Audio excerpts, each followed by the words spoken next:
Hi. So this morning I was asked about covers and general principles to apply.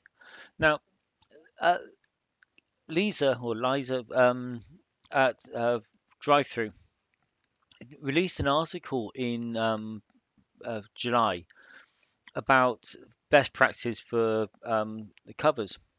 Now, she selected from the DM's Guild, which is kind of a bit of an odd start in the first place. D&D is not all of the RPGs.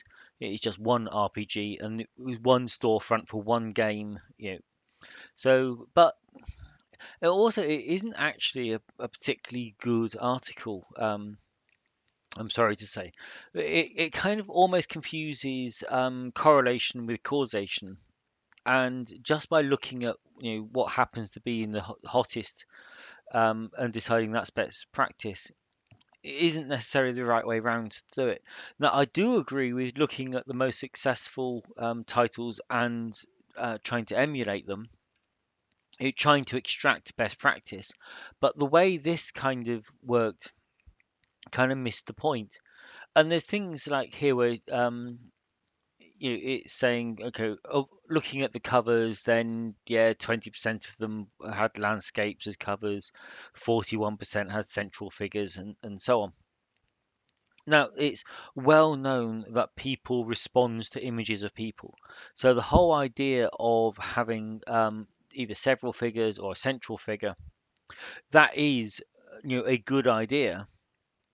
Um, but also, what it kind of misses out is what you actually want is those figures showing a strong emotion, and that emotion should tie in with the kind of theme or feel of your supplement.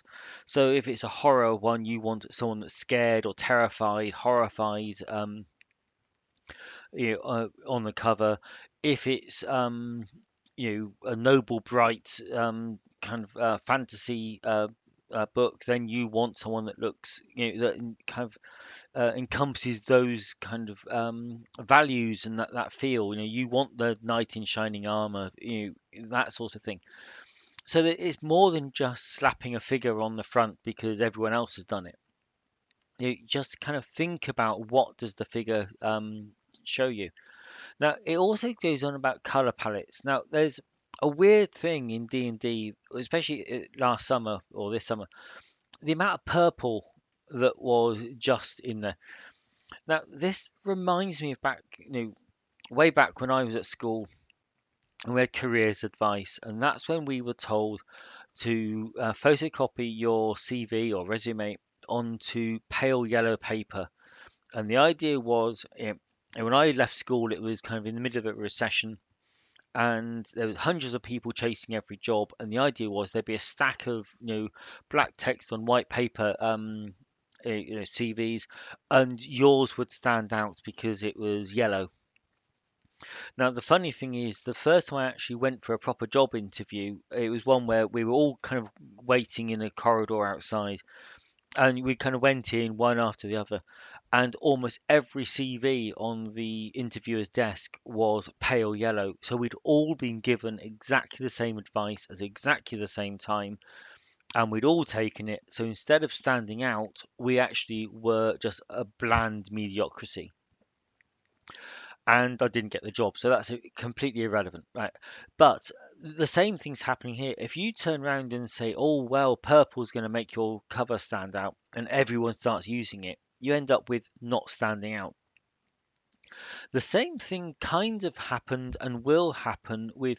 You see here, you got some metals. You got some adamantium ones there. I can't actually see the. So tell me what that is. Is that silver? I don't know. But these adamantium. So you've got a few metal awards on there. The point of putting the metal awards on your front cover is so it's a little bit of social proof. People say, "Oh well, 5,000 people have bought this, so it must be good." Um, it only works if you are one of the few with those on there. If the bulk, if every title on on the strap here has a bestseller award on it, then they mean nothing. But it's all about trying to make your covers stand out. Um, so something else that came up. Oh yeah, that was about the color, the color palette. Again, I would say it's more important that you mix your color palette to fit the content of your book. So horror books are likely to be darker because most horror happens in the dark with poor visibility. Noble Bright is probably going to have more blue skies, fluffy white clouds, emerald grass, that sort of thing, and shining armor. So just picking a color because it's popular is not going to help you out. And then there's some examples here, and some of these covers are actually rather poor, um, because where was that one? There was one in particular which this one here, that is just a piece of stock art. So you can buy it for like $5 or something, $7. But because it's not very good for a cover, you've kind of got the this title it's neither up the top there. Best practice is actually to put your cover near the top, but they couldn't put it there because the most interesting feature of the cover art is either this kind of face amongst the branches at the top or the child. And if you put your title at the top, you lose half of it. If you put your title at the bottom, you lose half of it. Their strap line is so long that they've kind of had to stick this DM's Guild logo, which is a requirement of it being on the guild, kind of floating in limbo over here because again they didn't really know where to put it.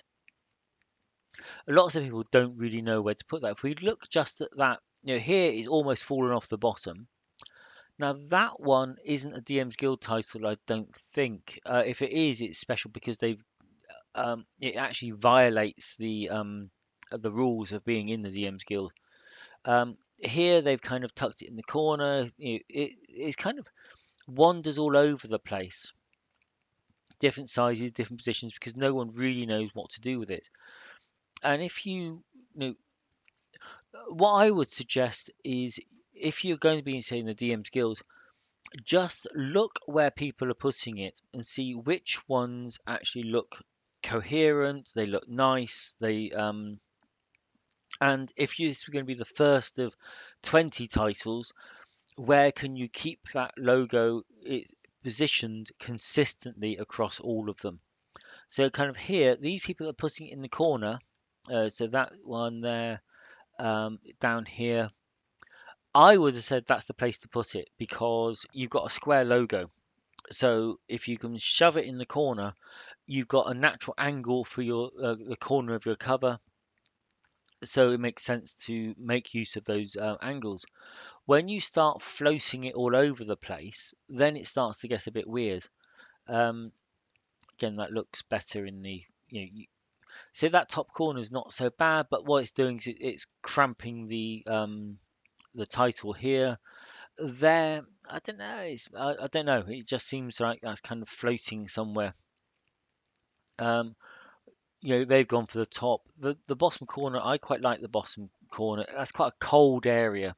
If you like, if when two people to heat maps, that bottom corner, you should generally put crap that you're being forced to put on there, shove it at the bottom because no one ever looks at it. Um, so yeah, I would have said one of these bottom corners is probably the best place for that kind of logo. That is just horrible.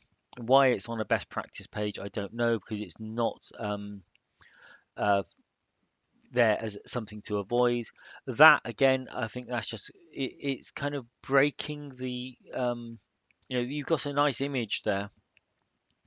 And then you slap this logo on top of it. I think that's a really ungood thing to do. So it's a good idea to look at successful titles, not necessarily from the DM's Guild unless you're going to publish on the DM's Guild. So now this page is it's called metal.php and it starts with the adamantine titles, then it goes to mithril, then platinum. Then it doesn't show gold, electrum, silver, copper because there's simply too many of them. Now, so these are broad spectrum across the board, the absolute bestsellers. I think they're in alphabetical. Actually, they're in no discernible order at all. So I don't know. It might be first in at the top. I don't know. But the Seafoot games all have this ribbon with a wax seal on them, and they have got a lot of titles in here. And as soon as you recognise that ribbon with wax seal, you can just spot them all over the place. Now, I don't know how many there are. All right. So you see this red cyberpunk text. So there's one there. There's one here. That writing is. Um, um, did I see another one? It stands out. As I scroll down, you will probably see them because it is a striking image. It's a strong image. It's red on black. That's really cool. Something else that really stands out in this, as I go down, these adamantium. These are the absolute best sellers on DriveThru. And look at Hero Kids. Now that cover there is a bog standard title, a cover. There is nothing on there that tells you what that title is actually about. Um, you have to read the written title, which is not on the cover. And then this one is identical. That one is identical. And as we scroll down, there's another one and another one. Now this kind of violates every kind of best practice. There is, a cover that doesn't actually tell you what the book's about, in theory, is not a good cover. Um, all it's telling you is that it sold a load of covers and it's for the Hero Kids system. If you've bought into Hero Kids, then yes, that will kind of that will draw your eye. But every single Hero Kids title is using exactly the same cover. Um, you'll see that almost everything is putting the title at the top. That I would say would be good practice, especially as if you have a slightly non-standard dimensions. DriveThru will crop the bottom of your thumbnail off. So putting vital information at the bottom is a bad idea. You want it all at the top. Now this is a particularly bad cover because you can't, as the thumbnail, you can't even see what it is. Um, thumbnails aren't particularly big, and you got quite a long title here, which is presumably that micro text at the top. Um, Now there was a few others I wanted to pick out for you here, and what we're really, I'm sure. Oh yeah, it was Fate. It was the Fate ones. So we've got three Fate titles here. There's more you'll see a bit further down. That branding is incredibly strong. These are instantly, automatically, Fate titles, and they've got a nice, consistent and repeatable structure. Here you go, big block of color to contrast the label. Then you've got a lighter band to contrast with your image, and your image always breaks its borders. And then you've got a solid block of color at the bottom. And so here you go, exactly the same thing. Two blocks of color, tying top and bottom together, high contrast behind the text, and you've got your image breaking that color border. I'm sure I saw some more fates down here. Um, so yeah, we're seeing more of the Seafoot games. They all stand out. Um, there's that other fate, which actually very slightly fate condensed. And it breaks the rules we saw above on the better selling ones slightly. Different font in the bottom as well. Um, I was trying to think of now. The funny thing is as we get down further down here, at the top are generally big names, and as we go down here, you're going to see more and more indie titles. There's a DM's Guild one. That little thing lurking there, floating in uh, limbo. What you've got here is someone has thought about the color palette. Now they've been forced to use this black, white, and red logo, and they have adapted all of that into the whole color. So that is actually um, a very clever use of a prescribed color palette, and you've got the human faces in there, and humans always respond well to faces. Um, text at the top, stuff they had to put on there at the bottom. Um, when I was looking through here, look how poor these covers are. Now these are official Wizards of the Coast. I think they're the actual or Adventurers League. I think it is the AL. So they've just got the sheer weight of numbers on the back. They just really they didn't care about the covers on those. I don't think. Um, yeah, these shadow plans, nice strong branding there. And okay, so shadow plans is the game or the branding of it, and then subway, airfield, warehouse. There's one over here is a bar. The cover immediately tells you what it is, without having to. They haven't spent a lot on art. Um, they've got a nice house style, and house style I think is important if you want brand recognition. So there's another one of those, but it becomes harder and harder to actually kind of discern any real best practice. And as we go down this column, we're going to hit the platinums in a minute, which are between 1,000 to 1,500. These just look like these covers. They look like the D&D modules that I was buying when I was 14. They really haven't changed much at all. Now, I'm going to jump to some of my own covers now. Now, my covers, what I do now, you see that little angled slant there. Now, all my covers have this kind of mock-up uh, print-on-demand style cover. I leave room for my metal badges against the white background or the clear background, um, just so they don't get lost. Because some of these, look, they do get lost. Not everyone puts them on there, but they often kind of disappear into um, the covers unless you make them so huge that they start to take over the cover. I angled my covers to give me some empty space to uh, make them to contrast. Again, I put all the text at the top and I just shove any logos I have to have at the bottom. So that was one of mine. They should stand out because of the angles. Um, yeah, same thing. There's the metal at the top. Stuff I had to put in there is lurking at the bottom. That one has another award as well, so I shoved that in the other corner to balance it out. Um, there's some more in here. Now, the other thing that I put on my covers is there's another one again.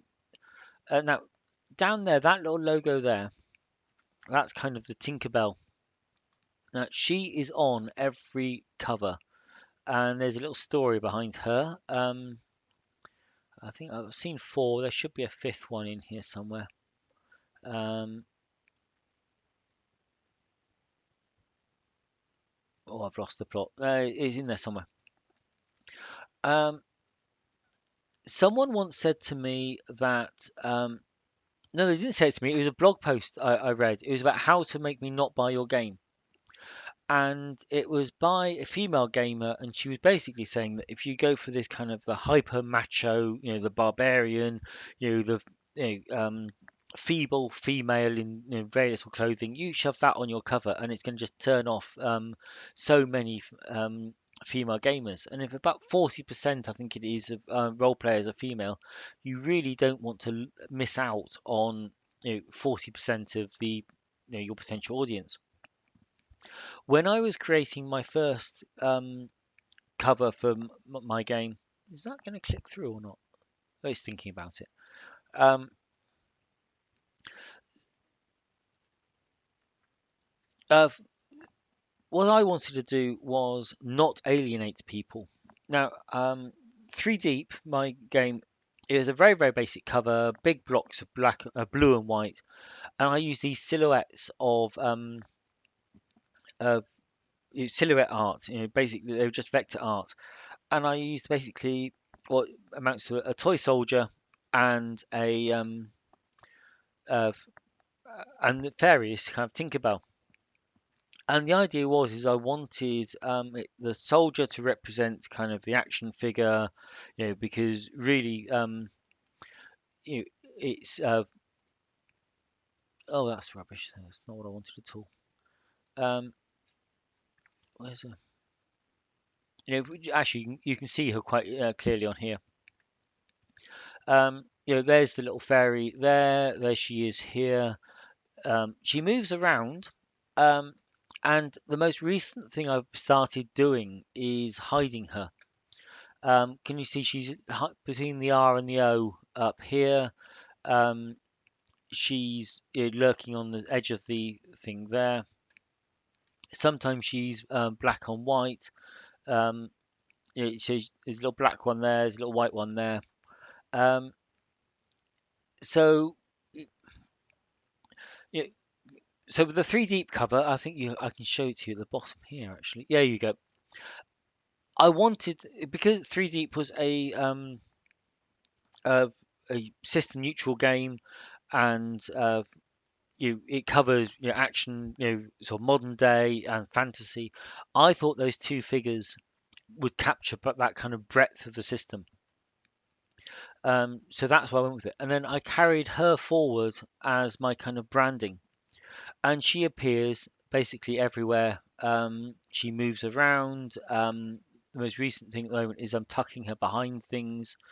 Um, Look, there she is. She's just up there. And yeah, so I've got my branding. My branding is this slanted cover. The branding is, there's the fairy on there somewhere. Um, I often don't have my name and I don't have the company name on there, but I do have the little Tinkerbell fairy and this slanted look. So it's a bit like Hero Games. They've gone, was it Hero System? Oh no, I've forgotten the name of it. Hero Kids, that was it. Um, they've gone for all branding, and the actual content is secondary. If you're interested in that system, you'll look for it. And I'm kind of doing the same kind of thing of, um, I wanted a really, really strong brand so people will spot my titles from a distance. So yeah, I don't know. It, it, I was asked about general principles, and these are kind of my thoughts. You want strong branding, strong brand recognition, um, the important stuff at the top of the title if you can. Now, funny enough, I criticised one of those titles in here, the one with the stock art cover, that one, about how the text ended up in kind of no man's land because of the face at the top and the girl at the bottom. I suffered the same thing here. I could get Savage Worlds at the top, but I didn't want to cover the person's figure, the head, and I didn't want to move all the text to the bottom. So the solo game guide ended up kind of three-quarters of the way down just because I was trying to make my stuff fit around a stock art cover. So yeah, okay, that's it. That's all I've got this week. You pick through that and pick out what's useful for you. Okay, thank you for watching.